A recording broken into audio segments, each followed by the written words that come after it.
Hey y'all, welcome back to Building Jones. Thank you for joining us. Today I am trying to catch the rain, and I know most gardeners are actually probably trying to catch the sun, but I find that when you garden and your plants get that water that falls straight from the sky, things grow better. Like they grow inches upon inches upon inches. Like you look at them, then you come back and check on them, and they've just, you know, they're reaching for the sky. So today, what I'm gonna do is I bought some starts actually. My great aunt, who I love dearly and who loves me, I'm her favorite great niece. She said she was having some troubles with her back. And so when I asked her, I was like, hey, so what are you gardening? She was like, I'm not putting in a garden this year. And I was like, peace, be still. So I said, you know what, Ma, I know what we can do. So I talked to my mom, and her birthday just passed. And so we are going to today work on kind of a porta garden. I'm sure I'll come up with a better term for it, and something that she can manage, because really a garden doesn't have to be some great expensive thing. A garden needs to be something that grows food or fruit for you. And so if it's one pot or several pots, or you have a tray like what we're going to use, or you actually have a 10 by 14 garden space, you have a half an acre, a whole acre, 10 acres, you garden again where you are. This is meant to be a welcoming space of gardening, no judgment here, and it shouldn't be any place that we couldn't ask questions or try something new. So for my great aunt today, I'm going to be working on that and getting that ready so we can deliver it out to her this weekend. And the reason I'm rushing is because I want these starts to get the good rain. And so I need to get them in some soil where they're going to be, set them out here, because I think we're going to have rain in this area for the next maybe 2 to 3 days. And by the time I take them over to her, they're going to be like, they're going to be all juiced up and ready to go. So join me as we get started with this process for my great aunt. And yeah.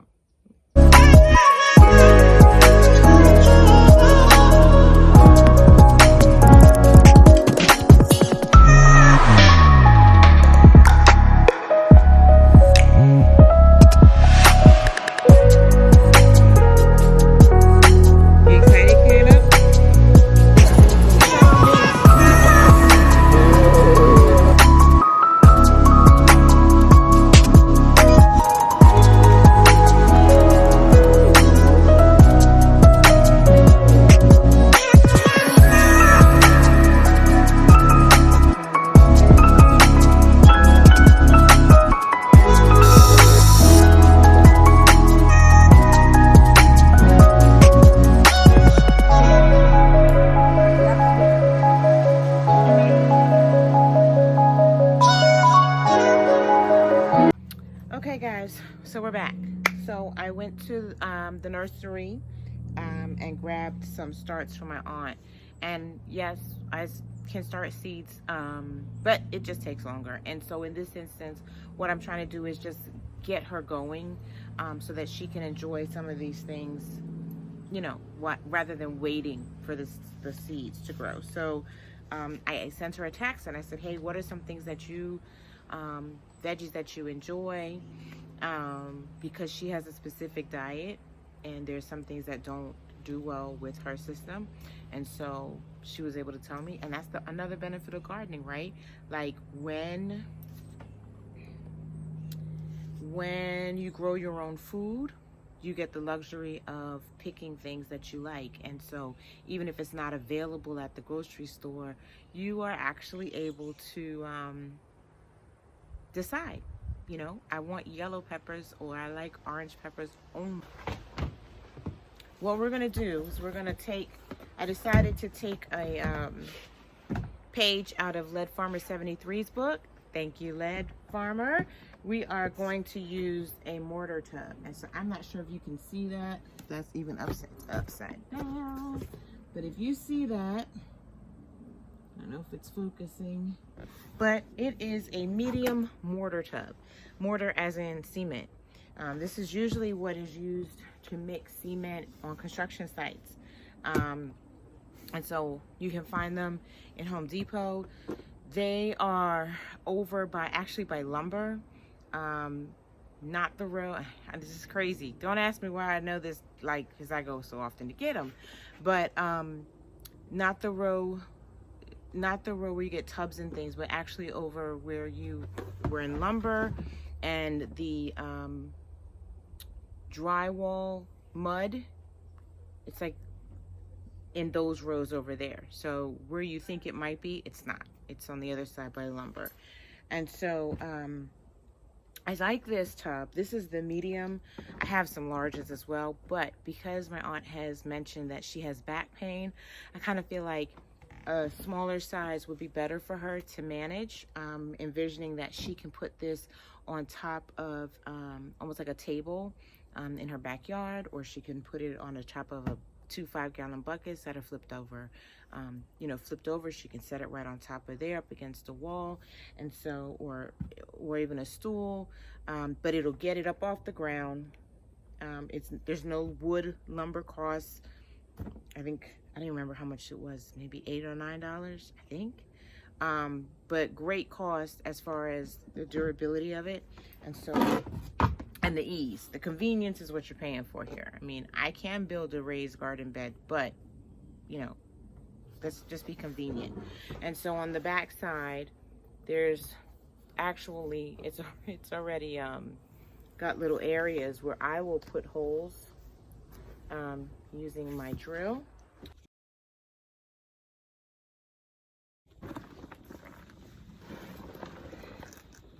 And you don't really think about all the lifting, such. But even lifting this bag of soil probably would be too much for her. So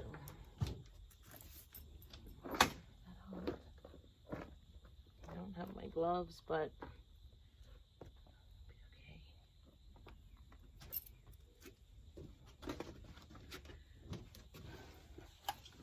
start with. So what I'll do is we're gonna do some, I guess, micro planting or planting really close together in this. It should be okay. So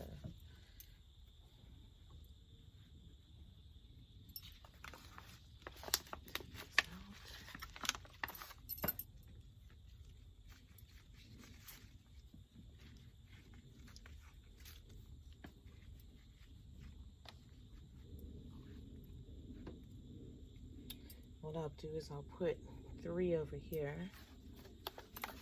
in one row.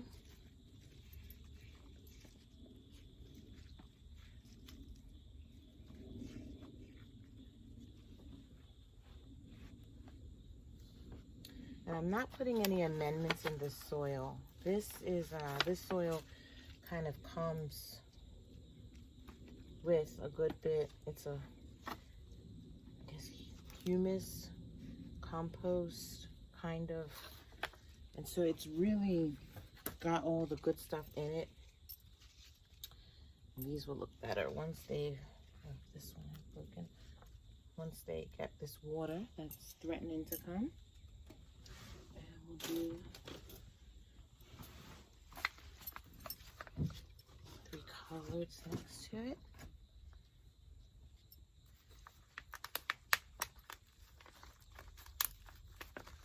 So I'm just pinching the bottom, help it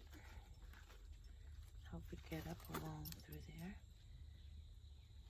loosening up a little, and then pushing back.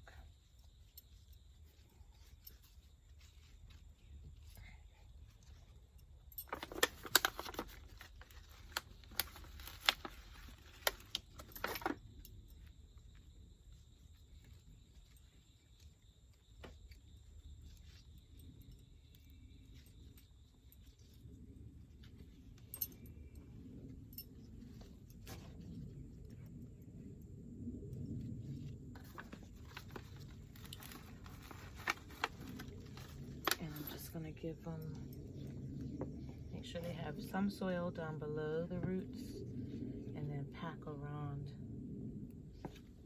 them. And these guys were in the back of the truck, so they kind of got beat up. But once they get watered in, I think they'll do just fine. Let's get the spinach. You know what else I can do? I'll take the cards that come with, and I'll stick those in the back.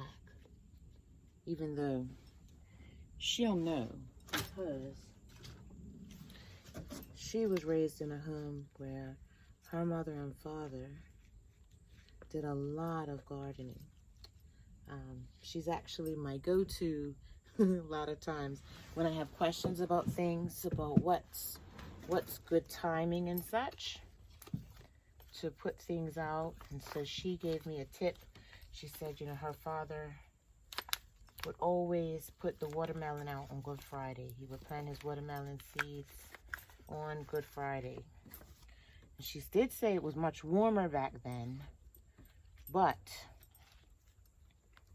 the reality is, she said that's when he would do his. Every year he would put his watermelon out. So I'm probably going to give her a shout, because we are still socially distancing. I'll give her a shout after I drop these off and ask her some questions about gardening, as well as like different things like chickens and stuff like that, because they had, you name it, they had it. They literally lived, they ate what they grew. And so I'll probably also give her a couple of jars of some pickled beets I did, and strawberry jam preserves that I've made. She really liked this the last time. I gave her some. She was like, I can't believe it. It just reminds me of, you know, what she grew up with. Okay, so now this last section over here, what I'm thinking about doing is putting in like the squash here. And what else do we have? And peppers.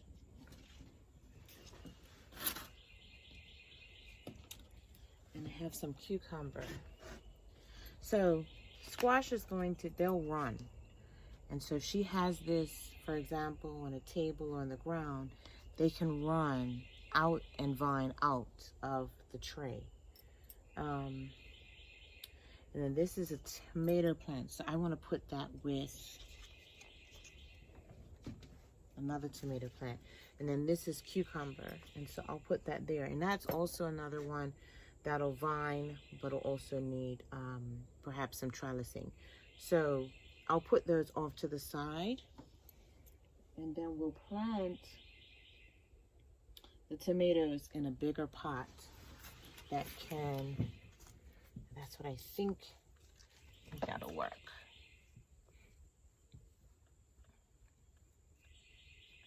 Can't be afraid to try, right? Because you never know. You never know.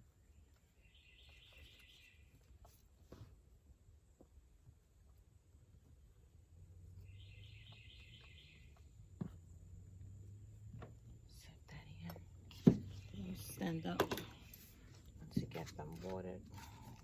Stand here.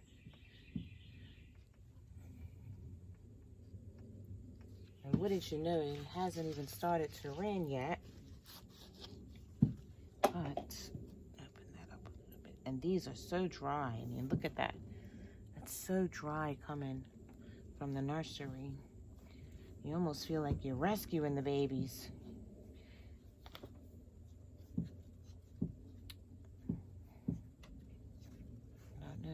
To probably do a better job watering, but I knew that it was going to be raining soon, and so I said, well, we'll water them in a little bit, and then we will let nature do the rest. Okay, so that's it. That is my great aunt's mini garden. I've kind of planted everything in here close. The goal is to create kind of a mini kind of cut and come again garden for her. I do still have some tomato plants that I'll put in a pot before we go over to drop all of this off for her. But again, I just want to encourage you to try something, anything. This was not a big venture. It was not extremely expensive. I know we see a lot of gardeners out and they're doing these amazing things and everything looks neat and perfectly manicured and trimmed, and you know, their fingernails are clean and everything is perfect in every way, and it kind of makes it daunting when you think about, well, how am I going to do that? I don't even know what I'm doing. Set all that to the side. Look at it as inspiration, but know that the most important thing is to just grow where you are. So I want to encourage you, join along with me. Don't just sit there and watch. Watch and then go ahead and do. So go grab you a tray from Home Depot and some starts. You know, if you don't feel comfortable with the seeds, put some starts out. Get them going. Let them grow, and then go and do some seeds and get your seedlings that way as well. But yeah, please be encouraged to grow exactly where you are and know that there's no mistakes. All that's going to happen is actually, if it doesn't go according to plan, you now know one way not to do it. So thank you again for joining us over here at Building Jones. We look forward to seeing you again, and happy growing.